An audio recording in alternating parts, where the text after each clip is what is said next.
Hello everyone, and welcome back for another chapter of the Legend of Drizzt. I'm going live a little bit earlier today, not for any real reason besides just the fact that this is when I had time to do it. So, here we go, and we're going to be hopping into this one.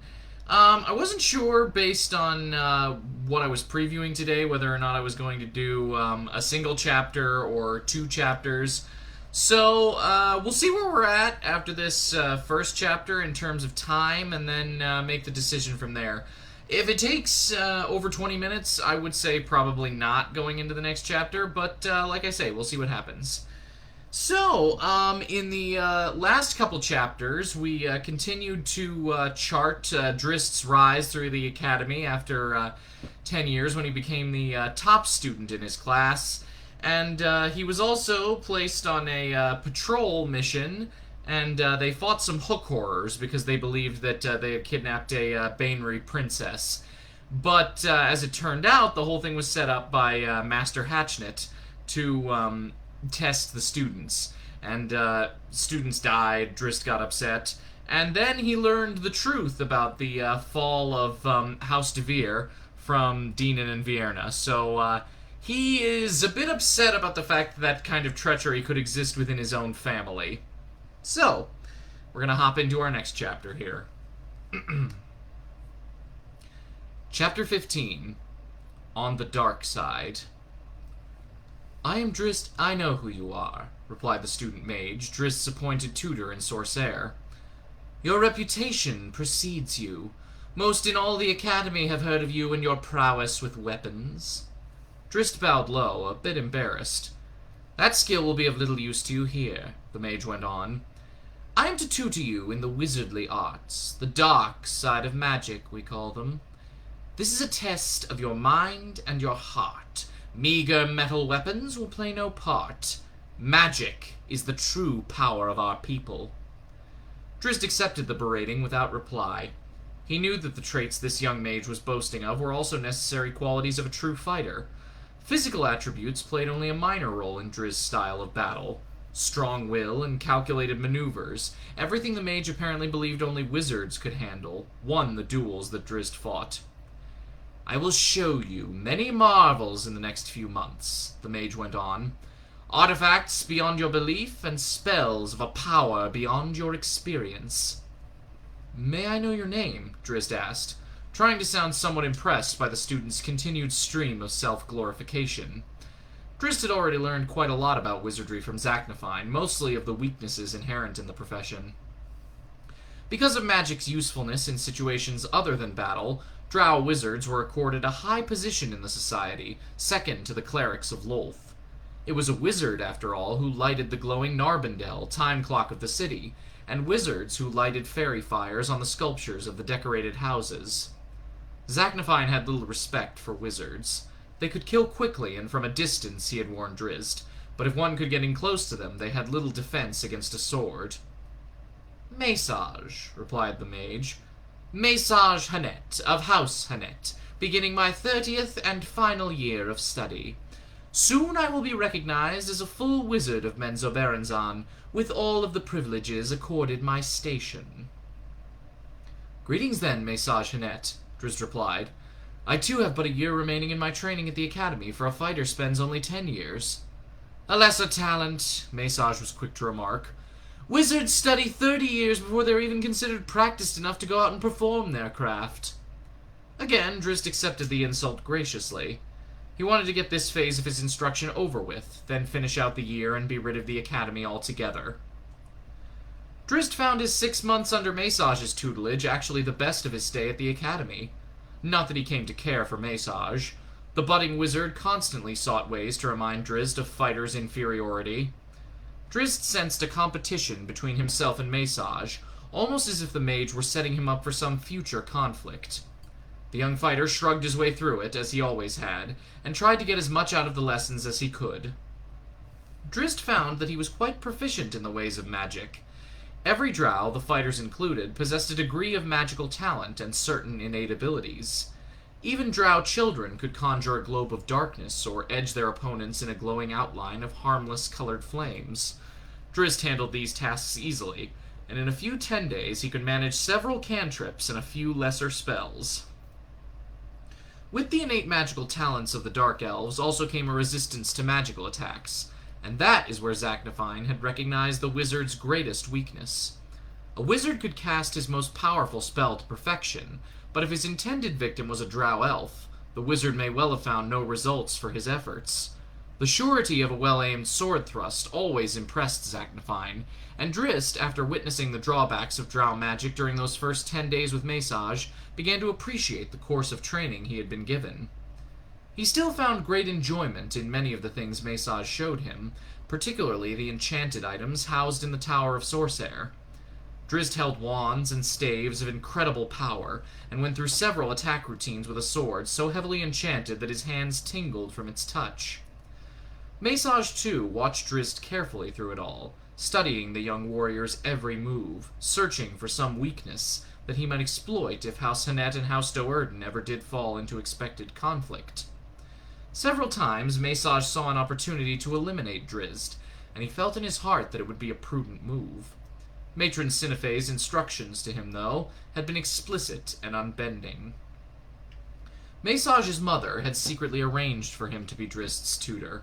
This was not an unusual situation. Instruction for fighters during their 6 months in Sorcerer was always handled one-on-one by higher-level Sorcerer students. When she had told Massage of the setup, Sinife quickly reminded him that his sessions with the young Do'Urden remained no more than a scouting mission. He was not to do anything that might even hint of the planned conflict between the two houses. Massage was not fool enough to disobey. Still, there was one other wizard lurking in the shadows, one who was so desperate that even the warnings of the matron mother did little to deter him. "My student Massage has informed me of your fine progress," Alton Devere said to Drizzt one day. "Thank you, Master Faceless One," Drizzt replied hesitantly, more than a little intimidated that a Master of Sorcerer had invited him to a private audience. "How do you perceive magic, young warrior?" Alton asked. "Has Massage impressed you?" Drizzt didn't know how to respond. Truly, magic had not impressed him as a profession, but he did not want to insult a master of the craft. "I find the art beyond my abilities," he said tactfully. "For others, it seems a powerful course, but I believe my talents are more closely linked to the sword." "Could your weapons defeat one of magical power?" Alton snarled. He quickly bit back the sneer, trying not to tip off his intent. Drizzt shrugged. "Each has its place in battle," he replied. "Who could say which is the mightier? As with every combat, it would depend upon the individuals engaged." "Well, what of yourself?" Alton teased. "First in your class, I have heard, year after year. The masters of Melee Magthere speak highly of your talents." Again, Drizzt found himself flushed with embarrassment. More than that, though, he was curious as to why a master and student of Sorcerer seemed to know so much about him. "Could you stand against one of magical powers?" asked Alton. "Against a master of Sorcerer, perhaps?" "I do not," Drizzt began, but Alton was too enmeshed in his own ranting to hear him. "Let us learn!" the Faceless One cried. He drew out a thin wand and promptly loosed a bolt of lightning at Drizzt. Drizzt was down into a dive before the wand even discharged. The lightning bolt sundered the door to Alton's highest chamber and bounced about the adjoining room, breaking items and scorching the walls. Drizzt came rolling back to his feet at the side of the room, his scimitars drawn and ready. He still was unsure of this master's intent. "How many can you dodge?" Alton teased, waving the wand in a threatening circle. "What of the other spells I have at my disposal? Those that attack the mind, not the body." Drizzt tried to understand the purpose of this lesson and the part he was meant to play in it. Was he supposed to attack this master? "These are not practice blades," he warned, holding his weapons out toward Alton. Another bolt roared in, forcing Drizzt to dodge back to his original position. "Does this seem like practice to you, foolish Do'Urden?" Alton growled. "Do you know who I am?" Alton's time of revenge had come. Damn the orders of Matron Sinife! Just as Alton was about to reveal the truth to Drizzt, A dark form slammed into the master's back, knocking him to the floor. He tried to squirm away, but found himself helplessly pinned by a huge black panther. Drizzt lowered the tips of his blades. He was at a loss to understand any of this. "Enough, Gwenhwyvar!" came a call from behind Alton.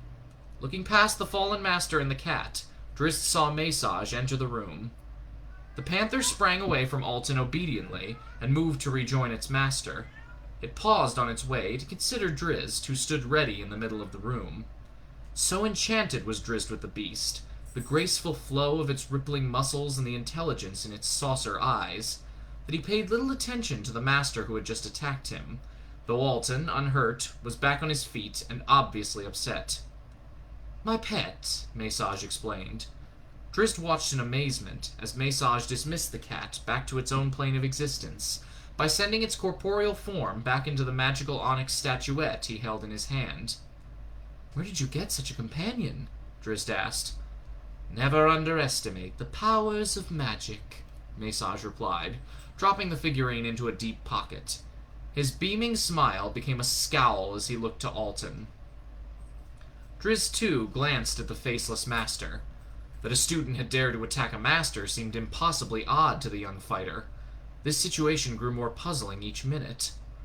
Alton knew that he had overstepped his bounds, and that he would have to pay a high price for his foolishness if he could not find some way out of this predicament.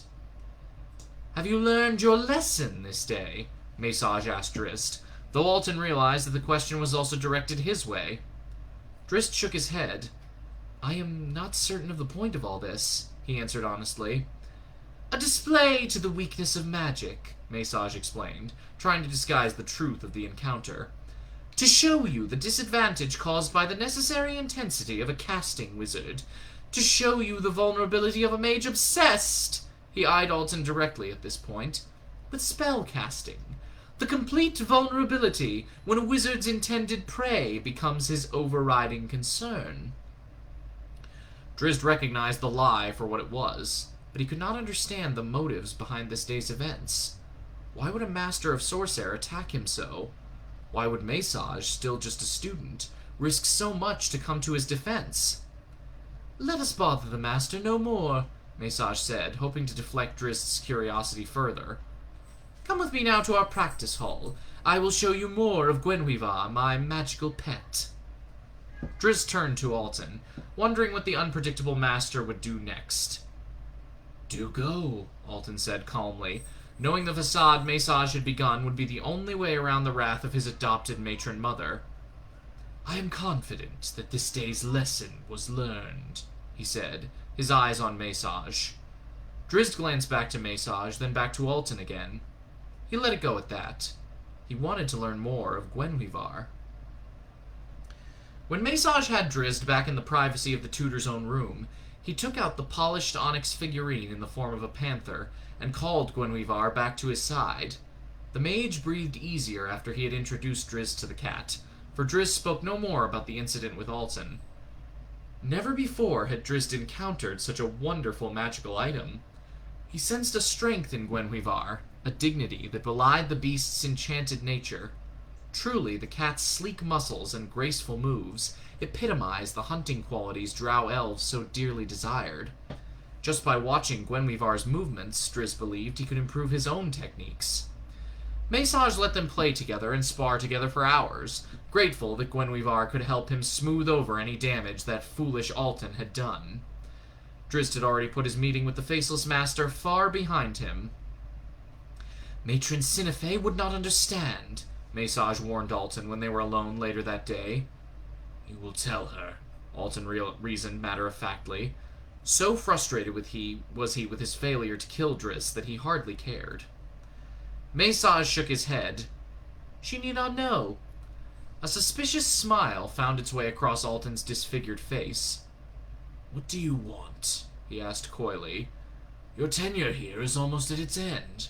What more might a master do for Massage?" "Nothing," Massage replied. "I want nothing from you." "Then why?" Alton demanded. "I desire no debts following my paths. This incident is to be done with, here and now." "It is done," Massage replied. Alton didn't seem convinced. What could I gain from telling Matron Sinife of your foolish actions? Mesage reasoned. Likely she would kill you, and the coming war with House Do'Urden would have no basis. You are the link we need to justify the attack. I desire this battle. I'll not risk it for the little pleasure I might find in your tortured demise. I was foolish, Alton admitted, more somberly. I had not planned to kill Drizzt when I summoned him here, just to watch him and learn of him so that I might savor more when the time to kill him finally arrived. Seeing him before me, though, seeing accursed Do'Urden standing unprotected before me. I understand, said Mesage sincerely. I've had those same feelings when looking upon that one. You have no grudge against House Do'Urden. Not the house, Mesage explained. That one. I have watched him for nearly a decade, studied his movements and his attitudes. You like not what you see? Alton asked, a hopeful tone in his voice. He does not belong, Mesage replied grimly. After 6 months by his side, I feel I know him less now than I ever did. He displays no ambition, yet has emerged victorious from his class's grand melee 9 years in a row. It's unprecedented. His grasp of magic is strong. He could have been a wizard, a very powerful wizard, if he had chosen that course of study. Mesage clenched his fist, searching for the words to convey his true emotions about Drizzt. It is all too easy for him, he snarled. There is no sacrifice in Drizzt's actions, no scars for the great gains he makes in his chosen profession. He is gifted, Alton remarked, but he trains as hard as any I have ever seen, by all accounts. That is not the problem, Mesage groaned in frustration. There was something less tangible about Drizzt Do'Urden's character that truly irked the young H'net. He couldn't recognize it now, because he had never witnessed it in any dark elf before, and because it was so very foreign to his own makeup. What bothered Mesage, and many other students and masters, was the fact that Drizzt excelled in all the fighting skills the Drow elves most treasured, but hadn't given up his passion in return. Drizzt had not paid the price that the rest of the Drow children were made to sacrifice long before they even entered the academy. It is not important, Mesage said after several fruitless minutes of contemplation. I will learn more of the young Do'Urden in time. His tutelage under you was finished, I had thought, said Alton. He goes to Arachnilith for the final 6 months of his training. Quite inaccessible to you. We both graduate after those 6 months, Mesage explained. We will share our indenture time in the patrol forces together. Many will share that time, Alton reminded him. Dozens of groups patrol the corridors of the region. You may never even see Drizzt in all the years of your term. I have already arranged for us to serve in the same group, replied Mesage. He reached into his pocket and produced the onyx figurine of the magical panther. A mutual agreement between yourself and the young Do'Urden, Alton reasoned with a complimentary smile. It appears that Drizzt has become quite fond of my pet, Mesage chuckled. Too fond, Alton warned. You should watch your back for scimitars. Mesage laughed aloud. Perhaps our friend Do'Urden should watch his back for panther claws. That's the end of that chapter, and judging by the time, I think we can probably move on to the next one. Chapter 16. Sacrilege. Last day. Drizzt breathed in relief as he donned his ceremonial robes. If the first 6 months of this final year, learning the subtleties of magic and sorcerer, had been the most enjoyable, these last 6 in the School of Lolth had been the least. Every day, Drizzt and his classmates had been subjected to endless eulogies to the Spider Queen, tales and prophecies of her power, and of the reward she bestowed upon loyal servants. Slaves would have been a better word, Drizzt had come to realize, for nowhere in all this grand school to the Drow deity had he heard anything synonymous with, or even hinting at, the word love. His people worshipped Lolth. The females of Menzoberranzan gave over their entire existence to her in her servitude. Their giving was wholly wrought of selfishness, though. A cleric of the Spider Queen aspired to the position of High Priestess solely for the personal power that accompanied the title. It all seemed so very wrong in Drizzt's heart. Drizzt had drifted through the 6 months of Arachnolith with his customary stoicism, keeping his eyes low and his mouth shut. Now finally, he had come to the last day, the ceremony of graduation, an event most holy to the Drow, and wherein, Vienna had promised him, he would come to understand the true glory of Lolth. With tentative steps, Drizzt moved out from the shelter of his tiny, unadorned room. He worried that this ceremony had become his personal trial. Up to now, very little about the society around Drizzt had made any sense to him, and he wondered, despite his sister's assurances, whether the events of this day would allow him to see the world as his kin saw it. Drizzt's fears had taken a spiral twist, one rolling out from the other to surround him in a predicament he could not escape. Perhaps, he worried, he truly feared that the day's events would fulfill Vienna's promise. Drizzt shielded his eyes as he entered the circular ceremonial hall of Arachnolith. A fire burned in the center of the room, in an 8-legged brazier that resembled, as everything else in this place seemed to resemble, a spider. The head mistress of all the academy, the matron mistress, and the other 12 high priestesses serving as instructors of Arachnolith, including Drizzt's sister, sat cross-legged in a circle around the brazier. Drizzt and his classmates from the School of Fighters stood along the wall behind them. "Maku!" the matron mistress commanded, and all was silent save the crackle of the brazier's flames. The door to the room opened again, and a young cleric entered. She was to be the first graduate of Arachnolith this year, Drizzt had been told, the finest student in the School of Lolth. Thus she had been awarded the highest honors in this ceremony. She shrugged off her robes and walked naked through the ring of sitting priestesses to stand before the flames, her back to the matron mistress. Drizzt bit his lip, embarrassed and a little excited. He had never seen a female in such a light before, and he suspected that the sweat on his brow was from more than the brazier's heat. A quick glance around the room told him that his classmates entertained similar ideas. "Bego, Sini, Kalame!" the matron mistress whispered, and red smoke poured from the brazier, coloring the room in a hazy glow. It carried an aroma with it, rich and sickly sweet. As Drizzt breathed the scented air, he felt himself grow lighter, and wondered if he soon would be floating off the floor. The flames in the brazier suddenly roared higher, causing Drizzt to squint against the brightness and turn away. The clerics began a ritual chant, though the words were unfamiliar to Drizzt. He hardly paid them any heed, though, for he was too intent to holding his own thoughts in the overpowering swoon of the inebriating haze.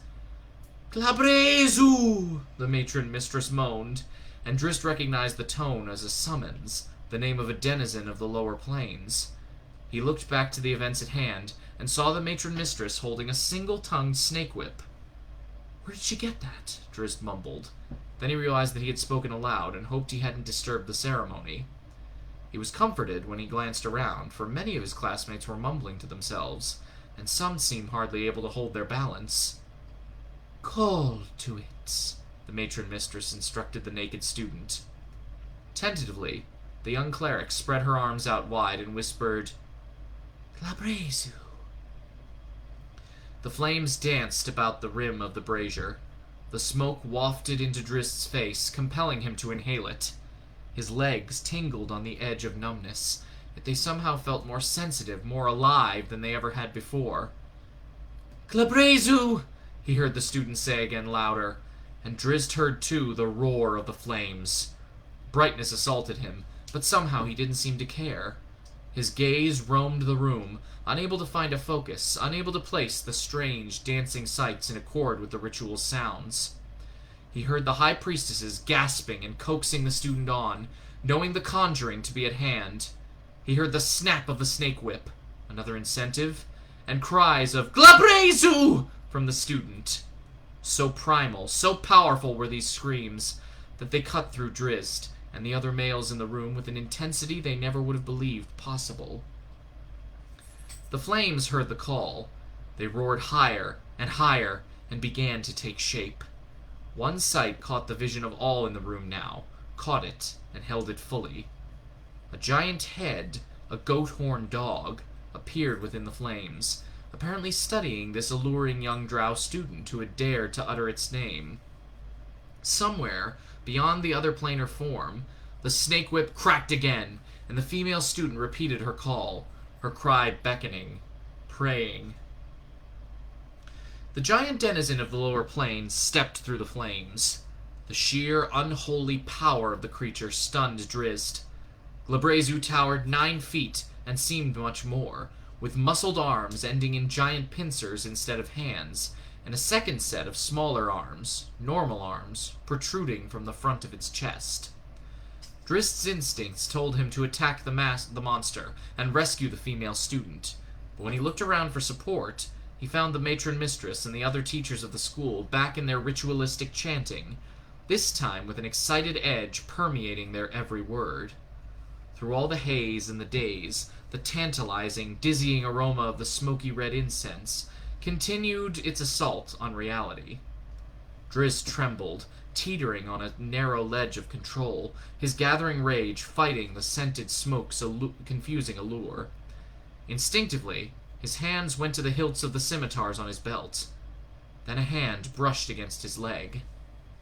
He looked down to see a mistress, reclined and asking him to join her, a scene that had suddenly become general around the chamber.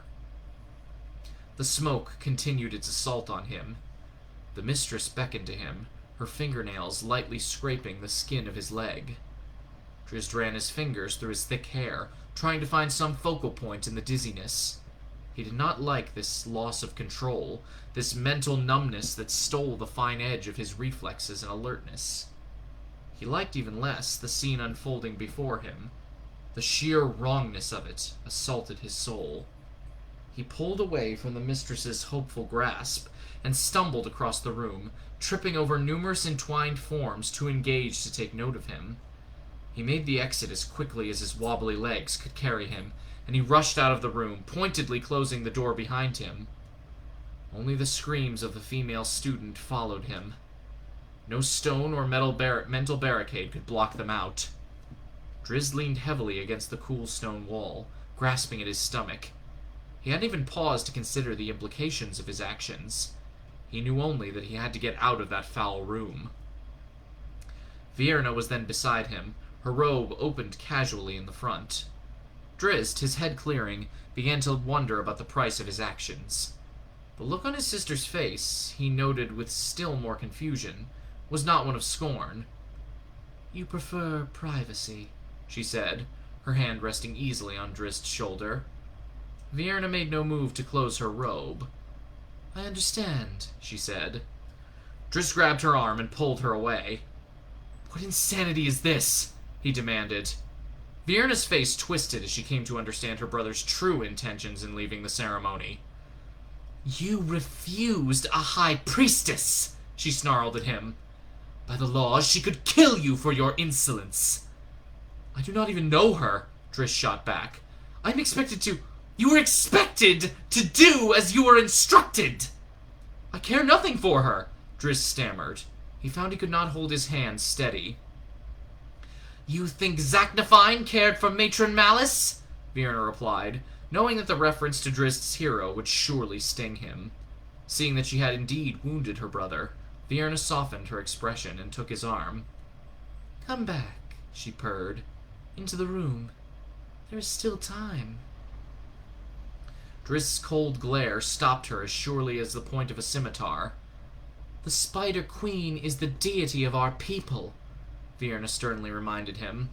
"I am one of those who speaks her will." "I would not be so proud of that," Drizzt retorted, clinging to his anger against the wave of very real fear that threatened to defeat his principled stand. Vierna slapped him hard across the face. "Go back to the ceremony!" she demanded. "Go kiss a spider," Drizzt replied, "and may its pincers tear your cursed tongue from your mouth." It was Vierna now who could not hold her hands steady. "You should take care when you speak to a high priestess," she warned. "Damn your Spider Queen!" Drizzt spat. "Though I'm certain Lolth found damnation eons ago." "She brings us power!" Vierna shrieked. "She steals everything that makes us worth more than the stone we walk upon!" Drizzt screamed back. "Sacrilege!" Vierna sneered, the word rolling off her tongue like the whistle of the matron mistress's snake whip. A climactic, anguished scream erupted from inside the room. "Evil Union," Drizzt muttered, looking away. "There is a gain," Vienna replied, quickly back in control of her temper. Drizzt cast an accusing glance her way. "Have you had a similar experience?" "I am a high priestess," was her simple reply. Darkness hovered all about Drizzt, outrage so intense that he nearly swooned. "Did it please you?" he spat. "It's brought me power," Vienna growled back. "You cannot understand the value." "What did it cost you?" Vienna's slap nearly knocked Drizzt from his feet. "Come with me," she said, grabbing the front of his robe. "There is a place I want to show you." They moved out from Arachnolith and across the Academy's courtyard. Drizzt hesitated when they reached the pillars that marked the entrance to Tir Bresh. "I cannot pass between these," he reminded his sister. "I'm not yet graduated from Mele Magthir." "A formality," Vienna replied, not slowing her pace at all. "I am a mistress of Arachnolith. I have the power to graduate you." Drizzt wasn't certain of the truth of Vienna's claim, but she was indeed a mistress of Arachnolith. As much as Drizzt feared the edicts of the Academy, he didn't want to anger Vienna again. He followed her down the wide stone stairs and out into the meandering roadways of the city proper. "Home?" he dared to ask after a short while. "Not yet," came the curt reply. Drizzt didn't press the point any further. They veered off to the eastern end of the great cavern, across from the wall that held House Do'Urden, and came to the entrances of 3 small tunnels, all guarded by glowing statues of giant scorpions. Vienna paused for just a moment to consider which was the correct course, then led on again down the smallest of the tunnels. The minutes became an hour, and still they walked. The passage widened and soon led them into a twisting catacomb of crisscrossing corridors. Drizzt quickly lost track of the path behind them as they made their way through, but Vienna followed a predetermined course that she knew well. Then, beyond a low archway, the floor suddenly dropped away, and they found themselves on a narrow ledge overlooking a wide chasm. Drizzt looked at his sister curiously, but held his question when he saw that she was deep in the concentration. She uttered a few simple commands, then tapped herself and Drizzt on the forehead. "Come," she instructed, and she and Drizzt stepped off the ledge and levitated down to the chasm floor. A thin mist from some unseen hot pool or tar pit hugged the stone. Drizzt could sense the danger here, and the evil. A brooding wickedness hung in the air as tangibly as the mist. "Do not fear," Vienna signaled to him. "I put a spell of masking upon us. They cannot see us." "They?" Drizzt's hands asked, but even as he motioned in the code, he heard a scuttling off to the side. He followed Vienna's gaze down to a distant boulder, and the wretched thing perched upon it. At first, Drizzt thought it was a drow elf, and from the waist up it was indeed, though bloated and pale. Its lower body, though, resembled a spider, with 8 arachnid legs to support its frame. The creature held a bow ready in its hands, but seemed confused, as though it could not discern what had entered its lair. Vienna was pleased by the disgust on her brother's face as he viewed the thing. "Look upon it well, younger brother," she signaled. "Behold the fate of those who anger the Spider Queen." "What is it?" Drizzt signaled back quickly. "A Drider," Vienna whispered in his ear. Then, back in the silent code, she added, "Lolth is not a merciful deity." Drizzt watched, mesmerized, as the Drider shifted its position on the boulder, searching for the intruders. Drizzt couldn't tell if it was a male or female, so bloated was its torso, but he knew that it didn't matter. The creature was not a natural creation and would leave no descendants behind, whatever its gender. It was a tormented body, nothing more, hating itself, in all probability, more than everything else around it. "I am merciful," Vienna continued silently, though she knew her brother's attention was fully on the Drider. She rested back, flat against the stone wall. Drizzt spun on her, suddenly realizing her intent. Then Vienna sank into the stone. "Goodbye, little brother," came her final call. "This is a better fate than you deserve." "No!" Drizzt growled, and he clawed at the empty wall until an arrow sliced into his leg. The scimitars flashed out in his hands as he spun back to face the danger. The Drider took aim for a second shot. Drizzt meant to dive to the side, to the protection of another boulder, but his wounded leg immediately felt numb and useless. Poison. Drizzt got one blade up in time to deflect the second arrow, and he dropped to one knee to clutch at his wound. He could feel the cold poison making its way through his limb, but he stubbornly snapped off the arrow shaft and turned his attention back to the attacker. He would have to worry about the wound later, would have to hope that he could tend to it in time.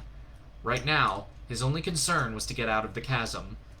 He turned to flee, to seek a sheltered spot where he could levitate back up to the ledge, but he found himself face to face with another Drider. An axe sliced by his shoulder, barely missing its mark. Drizzt blocked the return blow and launched his second scimitar into a thrust, which the Drider stopped with the second axe.